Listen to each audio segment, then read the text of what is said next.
Hello Bio 130 students, and welcome to this video on the special senses, which are really just the 5 basic senses we all learned probably in elementary school. So vision, seeing, hearing, taste, smell, touch, those things like that.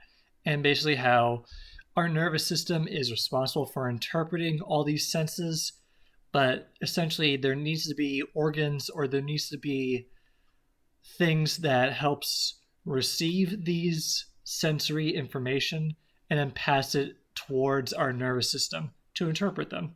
So basically each sense has some specialized organ that deals with some specialized organ or structure that is geared toward receiving information, external outside information from the environment for each particular sense, and then trying to transfer it to our nervous system for our brain to interpret.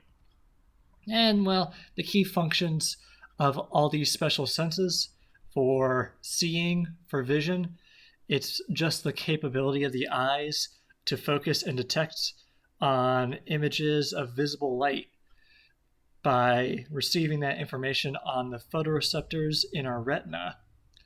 And essentially, when it goes into our retina, electrical signals are produced, and essentially these are what the nervous system can then interpret. And those electrical signals will vary depending on information like colors, hues of colors, shades, brightness, darkness, shading. All that information our eyes are geared toward noticing. Hearing, which can also be called audition, or the process of sound, is, well, how we hear sound. And we'll get into how the ear works, but likewise, the ear simply takes sound from outside the body and, through a process that we will get into, converts them also into electrical signals, which can be interpreted by our nervous system. And well, smell, which is olfaction, is essentially just our nose having the ability to take in odor molecules that trigger a certain odor signal in our noses. And then these essentially excite different chemical receptors in our noses to different degrees, resulting in that particular molecule's smell. And then the last major sense is touch, which is also called somatosensory. And this is the one form of mechanoreception, resulting from essentially the stimulation of neuroreceptors in our skin, in our integumentary system, and also stimulation of those around our hair follicles, tongue, throat, and wherever we have mucosa. And I think I actually skipped over the sense of taste. Like with smell, taste is another form of chemical reception, and this is in our tongue and has the capability to detect taste of substances such as food, certain minerals, and poisons, in fact. And it has to do with certain things like whether we're tasting salt or sweetness, or if there are certain parts of our tongue that actually are geared toward just specifically, say, one kind of poison that we should know not to take in, or certain minerals just to let our body know, hey, we are taking in the right stuff to feed our bodies with what we need. But getting closer, or looking at each sense and the structures and organs that essentially allow us to interpret those senses, starting with vision. Since this is Bio 130, basic anatomy, human anatomy, this is all going to be very general knowledge, and it will be very quick to go over. We're not going to get too intense. And for vision, essentially over 70% of our bodily sensory receptors that are in our body, they are located in our eyes. So our eyes, they have the majority of our receptors that process sensory information. And we have essentially what are called extrinsic eye muscles, which helps us move our eyes around inside our eye sockets. Something like cows, they have 4 extrinsic muscles, so they can move their eyes in 4 directions. We as humans actually have 6 extrinsic eye muscles, which allows us to look up and down, left and right. However, we can also look diagonally, and this allows us to essentially roll our eyes. Cows cannot roll their eyes, but we have the ability to be sassy. Now, 2 core uses or 2 core reflexes or ocular reflexes of the eyes are these 2 right here. The first of which is photopupillary reflex, or essentially our eyes responding to a lot of light that is hitting our eyes all at once. So the thing about light is a form of energy. Energy has the ability to destroy parts of our body, especially parts of our eyes, which are very sensitive to light. Therefore, our body has the photopupillary reflex to essentially help constrict our eyes and close off most of the light that is hitting them if too much is entering our eyes, to help protect our eyes from excessive bright light. Now, there is also another type of ocular reflex, which is the accommodation pupillary reflex, or the near response. And that's essentially if our eyes are trying to focus on an object that is nearby, or perhaps near our face, well, our eyes can do the accommodation pupillary reflex to focus in on that nearby object, perhaps to help better see what's on the page of a book, or, well, any other object that you would have relatively nearby that you need to focus on for smaller details. Pupils will also constrict reflexively when we view close objects, and essentially this allows for a more acute vision, a more precise vision. Now, when it comes to hearing, there are many parts to the ear, and it's very complex, and all that complexity is more appropriate for a anatomy and physiology course. But we're just going to keep it basic. For the ear, we're just going to focus on the broad regions, so the outer ear, the middle ear, and the inner ear. And essentially all 3, their role is to help us interpret sound waves coming at us. And essentially, here's their core functions. The core function of the outer ear, or the external ear, is to be a funnel to receive sound waves. So essentially, it is a funnel to receive sound waves. The middle ear is a way to precisely and safely transfer sound waves that enter the external ear and transfer it toward the internal ear. So at this point, external ear, it's a funnel to receive sound waves. The middle ear, it's a pathway to transfer sound waves from the outer ear to the inner ear. And then the inner ear is where sound waves are converted into chemical signals. And those are converted into electrical signals. And it is those electrical signals that can travel through our nervous system into our brain to be interpreted. So, outer ear, it's a funnel to receive information. The middle ear, it's a pathway to transfer that sound wave information from the outer to the inner ear. And then the innermost ear, that is where that sound wave information gets translated or converted into electrical signals. So receive sound waves through the outer ear, transfer it in the middle ear, convert it in the inner ear. Those are the 3 core functions of each region of the ear. So really the name of the game is, for all of our senses, trying to convert information that's on the outside of our body into electrical signals inside our body that can then travel through our nervous system and be interpreted by our brain. which is very fascinating how our brain can say, take electrical signal information from what we're seeing and even from what we're hearing, and then process it at the same time to help make an overall image of our surroundings, both sight and sound.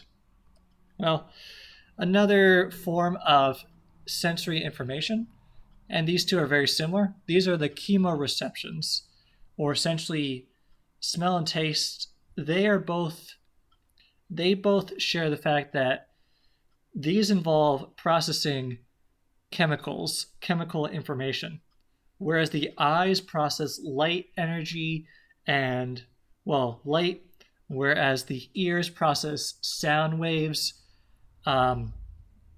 Smell and taste, these process chemical signals. Namely, in our nose, we'll take in chemical molecules that stimulate receptors in our nose to produce certain electrical signals that give us the sensation of smell. Whereas on our tongue, we have chemical receptors as well, but essentially certain molecules or certain types of molecules will excite those chemical receptors on our tongue in different ways, and then those will get converted into electrical signals which stimulate our sense of taste. So far, vision, it's a way of processing light and converting it into electrical signals for our brain to interpret. The ear is a way of interpreting sound information and converting it into electrical signals. Smell and taste is a way, our senses that involve chemical signals, chemical molecules that our nose receptors and our tongue receptors process and convert into electrical signals. And just going further into what taste is, our tongue is it's not homogeneous.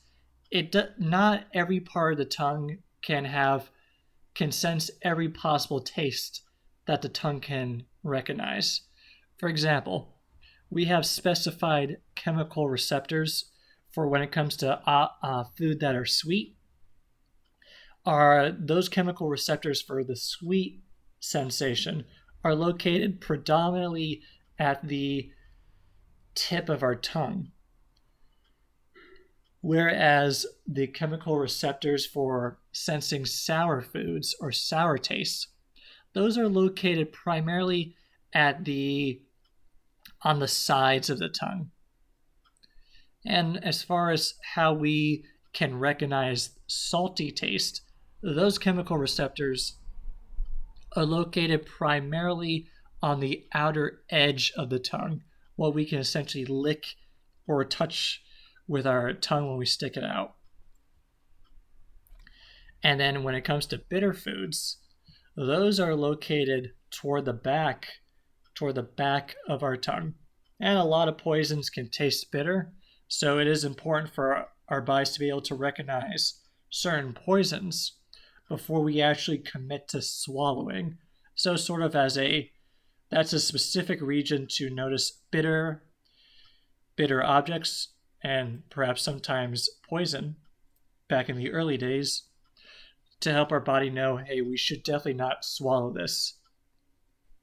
And then there is essentially the chemoreceptors for umami, which is our ability to taste MSG.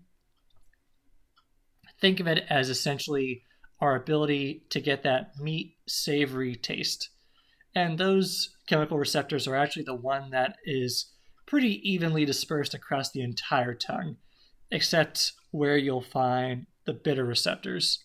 So pretty much if you're tasting sweet, that's at the front of your tongue. If you're tasting sour, those on the sides of the tongue. If you're tasting salt, that's at the outer edge of your tongue. Bitter receptors are toward the back of your throat, still on the tongue. And then the ability to taste meaty, savory flavors, that's just more or less all over your tongue. Yeah, pretty cool. And let's see. This is a short video. We're going to keep this going into some examples of impairments with these special senses. Not necessarily diseases, but more or less impairments, disorders, things like that. And for vision, we'll get into, say, color blindness. And one major type of color blindness is red-green color blindness. And another type would be blue-yellow color blindness. Essentially, our eyes have three kinds of cones: an L cone, an M cone, and an S cone. And the L cone is responsible for interpreting red light, whereas the M cone is responsible for interpreting green light, and the S cone is responsible for interpreting blue light. Now, essentially, because of how similar, at least as far as, well, let me try to say it this way. Well, all right. I'm still thinking of how to properly say this. Basically, let's just go into each case of. Okay, I know what to say now.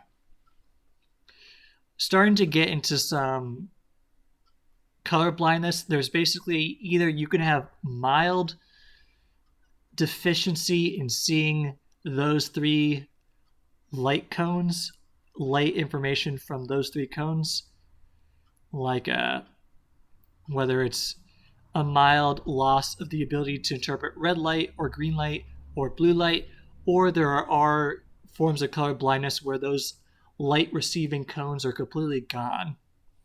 And essentially, if it's a form of color blindness that starts with the word protan, that is going to be something that is affecting the red sensing L cone. If it is a condition that starts with the phrase deutan, then that is something that affects the green sensing M cone. And if there's an disease or disorder that starts with the word triton, that is essentially affecting the blue sensing S cone of the eye. Now, when it comes to it only being a mild shift in your ability to interpret those colors of light, but you can still slightly interpret those particular colors, the words are going to end in homily. So, for example, if you have a slightly diminished ability to process red light, then that condition will be called protanomaly. If you have a slightly diminished ability to interpret green sensing light, then that would be called deuteranomaly. Deuteran, which is deutan, or deutanomaly. Let me just make sure that this is spelled correctly. Okay, so it's actually deuteran. So deuteran is when something is affecting the green sensing cone. So protanomaly means that you've essentially have a diminished ability to see red light or interpret red light, whereas deuteranomaly is a diminished ability to sense green light. Now, when it comes to those particular light cones being completely absent,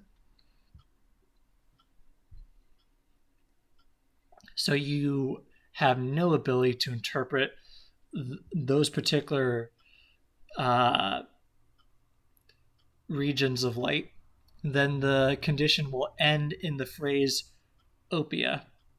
So if you have no red sensing L cone, if you don't have that at all, then you have protanopia. And if you have no green sensing M cone at all, or it's completely defective, you don't have it at all, then that would be called deuteranopia. And those are essentially the two conditions of red-green color blindness. Now, effectively, if you have protanomaly or deuteranomaly, these are the L and M cone are so close in what they interpret that essentially having one or the other still more or less leads to the same conditions, where you will have red-green color blindness, but protonomy is more affecting the red end, whereas deuteranomy or deuteranopia more affects the green end of the light spectrum or light region. Now, as far as blue-yellow color blindness, the prefix is called triton, which is essentially any kind of abnormality affecting the blue sensing S cone.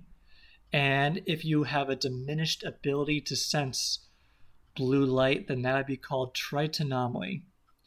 But if you completely have lost your blue sensing S cone, then that would be called tritonopia.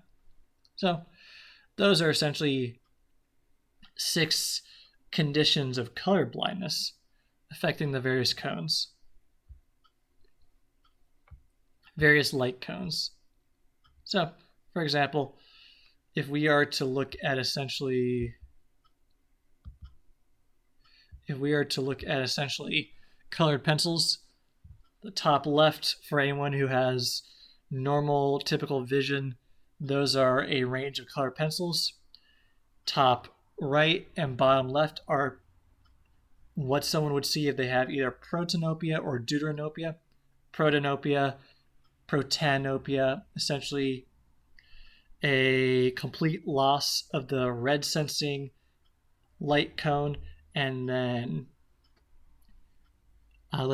red sensing L cone, and deuteranopia, a complete loss of the green sensing M cone. And it more or less looks the same of what the person is seeing, whether they have one or the other. And very often, people actually have both. So, more or less, protanopia or deuteranopia, it's sort of going to be seeing the same stuff, because red light is very similar to yellow, and green is a combination of blue and yellow.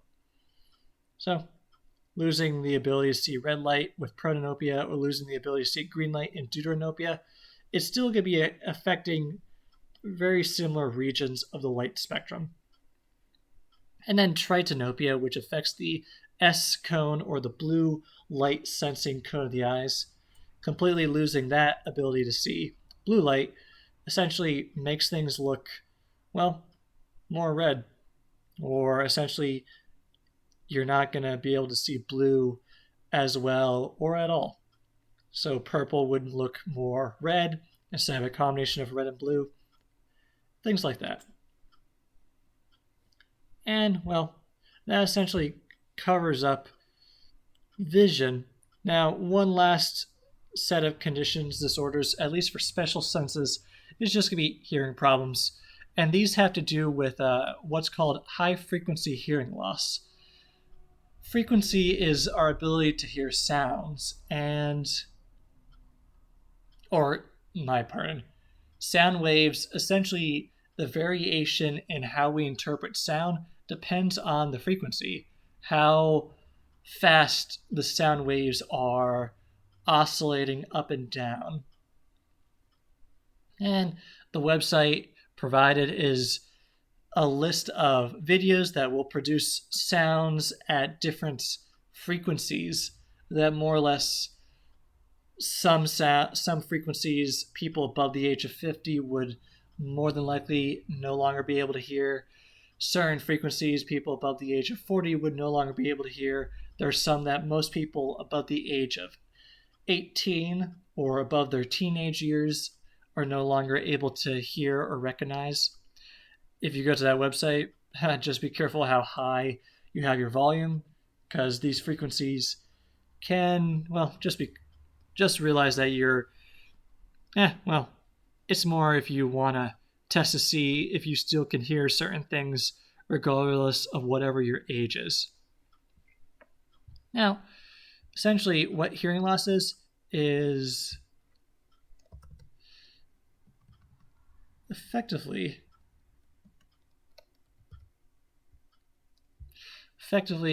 hearing loss, high frequency hearing loss, an example of a hearing disorder is, well, the ability to respond to higher frequency noise. It decreases with age. This is just natural. We lose the ability to hear frequency at the higher end of the frequency spectrum, diminishing the range that we can actually process certain sounds or certain pitches of sound as we get older. Effectively, loud noise can result in diminished sensitivity to the ears because loud noise can damage them. Therefore, we lose the ability to process higher frequency noise. Or just naturally with age, we slowly lose the ability to hear those high-pitched noises.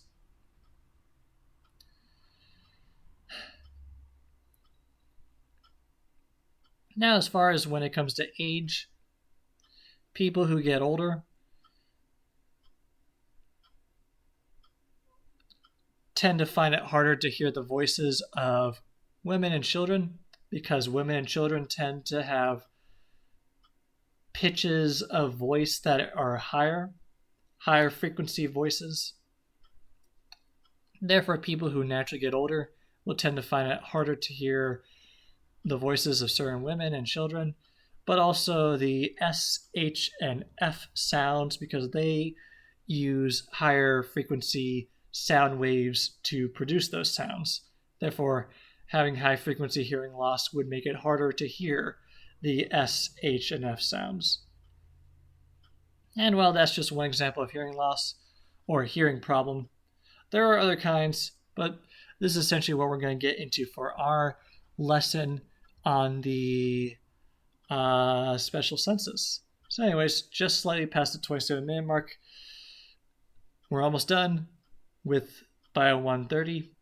You are all doing very excellent and well, and I'm very, very glad to be seeing amazing work despite this class normally being in person, but you all doing the challenge of doing a lecture and a lab course online. You guys and gals are doing very, very commendable.